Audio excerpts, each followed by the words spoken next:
স্থান কাল পাত্র সঠিক সময় আর সঠিক সিদ্ধান্ত নির্ভর করে। সময় সঠিক হলো আর সিদ্ধান্ত ভুল, বা সিদ্ধান্ত সঠিক হলো সময় ভুল, তাহলে বোধহয় গোটা বিষয়টাই বিগ জিরো হয়ে যায়।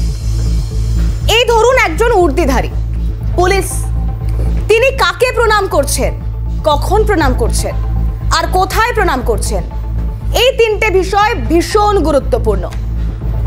আপনাদের মনে থাকবে এই বাংলায় মমতা বন্দ্যোপাধ্যায়কে প্রণাম করতে দেখা গিয়েছিল এক আইজি, তিনি মুখ্যমন্ত্রীকে প্রণাম করেছিলেন।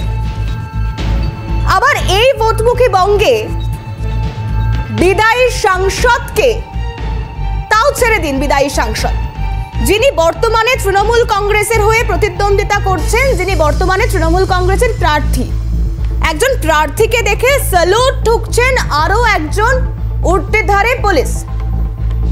এই দুটো ছবির মধ্যে প্রথম ছবিটা আপনাদের দেখানোর চেষ্টা করি।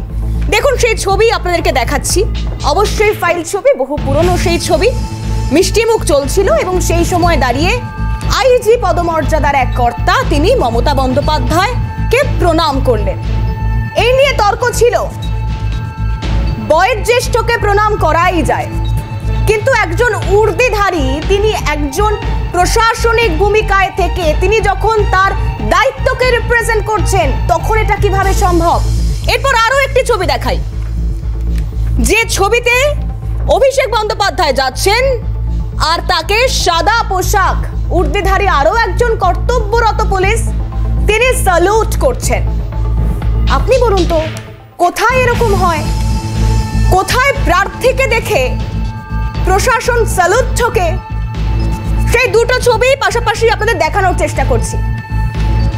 আর কেন দেখাচ্ছি বলুন তো, কারণ এই ভোটমুখী বঙ্গে কতই না রঙ্গ দেখতে হবে আমাকে আপনাকে।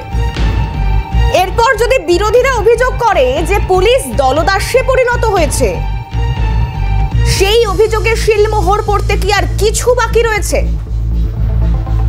কারণ এই বাংলায় দাপুটে শেখ শাহজাহানকে পুলিশ ছুঁতে পারে না, সেই ছবি দেখেছে।